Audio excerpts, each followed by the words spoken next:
I'm Steve Rosen, your candidate for District 3 representative on the Board of Directors. I've been a Galaxy resident for more than 11 years and serve as chairman of Recreational Activities Committee and a member of the Garage Safety Committee and wherever else I'm needed. Many of you remember seeing me in the hot summer days serving ices by the pool or grilling at the 4th of July barbecue. Some of you may remember the hot dog cart and the free hot dogs by the pool. I believe in service wholeheartedly, and I try to help wherever I'm needed. I'm running for the board because I believe I have very valuable skills that no other current director has. I've been a certified public accountant for more than 40 years, now specializing in taxes, but with experience in numerous other areas. My reputation is for honesty, professionalism, and proficiency in my field. I believe the board is now where I'm needed. I also served in the National Guard for 6 years and was a member of the Emerson Auxiliary Police for 11 years, where I learned a lot about safety problems. More than 10 years of having a plumbing contractor as a client and 30 years of owning my own home has given me insight into repairs as well as resources to resolve many problems. Although the Galaxy seems to be in deep trouble, it didn't happen overnight and it won't be resolved overnight, but it is now time to make a start. Most important is to have a first-rate manager backed by a first-rate management company. The second is to have a board of directors that does not micromanage its professional employees. We certainly have not followed these policies in recent years, and the Galaxy has suffered for it. The role of the directors is to set policies and prioritize them, and these are mine. Safety is number one. If elected, I'll do everything possible to see that the doors leading to the roofs are alarmed. If not, children could play on the roof unsupervised, which could be dangerous. And alarmed roof doors might have saved the life of a jumper in 2010. Next, our fire safety system must be maintained at a higher level than it is now. The fire doors do not close tightly enough. Staircases are not marked A and B to indicate which is safe to use during a fire. In a recent Tower 3 fire, a Tower 2 concierge called the fire department because the alarm in Tower 3 did not go off. What if the Tower 2 concierge hadn't been especially alert? The garage sprinkler system is another threat to our safety. Its defects almost caused the buildings to be evacuated. We had to pay fines and legal fees to stay open, money that could be used for important repairs. And then we have the elevators, or sometimes we don't have them. In addition to being of dubious safety, we're inconvenienced by having to wait far too long and to make so many stops because other people have waited too long. Then the doors slowly open, or maybe they don't open. And don't forget old squeaky, loud enough to be heard in our apartments. This reminds residents every day of how poorly this complex is maintained.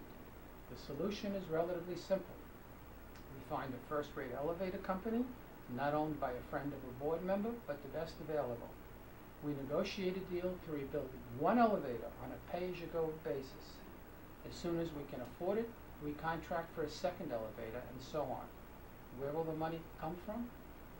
Be patient. It's there. It's just being misused now. Vendors are being paid late, or in some instances, not at all. Management has told me that they were not able to replace a ceiling light bulb in the hallway because the vendor that supplied us with them will no longer do business with us because of non- and late payments. This is not a unique experience. As a CPA, I know that not only does this fiscal irresponsibility harm our reputation, but forces us to accept vendors that charge higher prices. Last year, the GTCA spent almost $600,000 on legal fees. It might be more, but we can't determine the exact amount because the accounting may not be straightforward. A good portion of that money was spent to intimidate critics of the board president. There is no record of a single condo or co-op in this area that spends as much as $50,000 a year on legal fees. 2 large side-by-side condos have 300 more units in the Galaxy. Their highest total combined legal fees are less per year than ours by over $500,000. Not only are legal fees high, but also the failure of the lawyer to collect arrears has driven arrears to more than $1 million, many times what it was under the previous administration. 370 people, more than one-third of the owners, were delinquent. And that does not include the mall units, which add hundreds of thousands more to the total. Who pays for these shortfalls? You and I do. And it's negatively impacting too many of us. If our present attorney alibis there's nothing he can do to collect any more maintenance arrears, I would suggest we seek another attorney, because there are things that can be done. In brief, we can harvest at least $500,000 by cutting legal costs to only necessary expenses. And there are other obvious savings. Open competitive bidding can save millions of dollars as compared to awarding contracts to cronies. The chair of the Financial Advisory Committee, in an open meeting, stated that the board president had wasted a lot of money on a single project. We also know that he was responsible for buying a vacuum cleaner for $14,000 that has never cleaned anything. What other wasteful expenses do we not know about? The present board majority may not want a CPA as director because they fear he could undiscover irregularities in their reporting system. I don't know whether there are any irregularities, but if I find them, yes, I would certainly report them. Furthermore, in my opinion, there's a lack of reporting of financial information to the owners, or even of considering their opinion. For example, according to current rumor, our present management company has been replaced by either another management company or an in-house general manager. Confusing? Yes.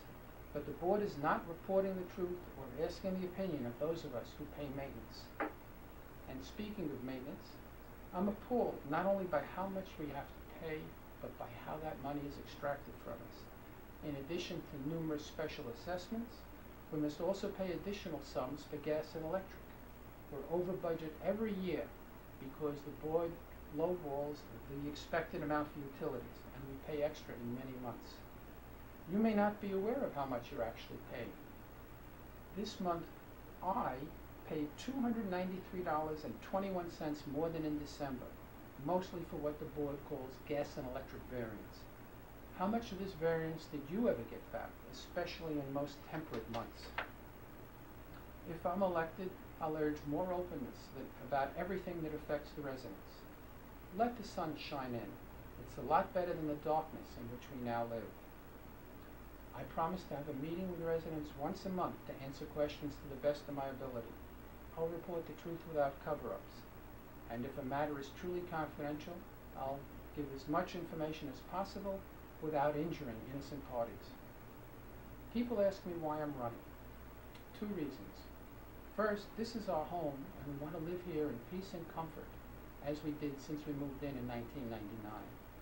Secondly, as a CPA, I'm frustrated by the way the financial facts are hidden.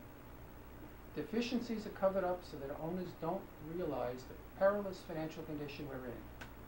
As I said before, it's only a big problem if we continue with our present course of action. New ways of reporting our financial information will help solve this problem. In order to achieve these goals, we must elect directors who will serve the needs of the galaxy rather than their own power-driven egos. Neither of my opponents has the experience to understand the financial problems we face. One has already proven she will never disagree with the board opinion. The other was recruited by the present board. Calls are already being made for him by supporters of the present regime. If you know me, you'll understand that I'll work for anyone who puts the galaxy first. I'm devoted to this condo, and my professional experience tells me we have nothing to fear except directors who create fear with their own intimidation and incompetence. Please elect me and let us begin rebuilding the galaxy. Your vote will be greatly appreciated by anyone who loves living here.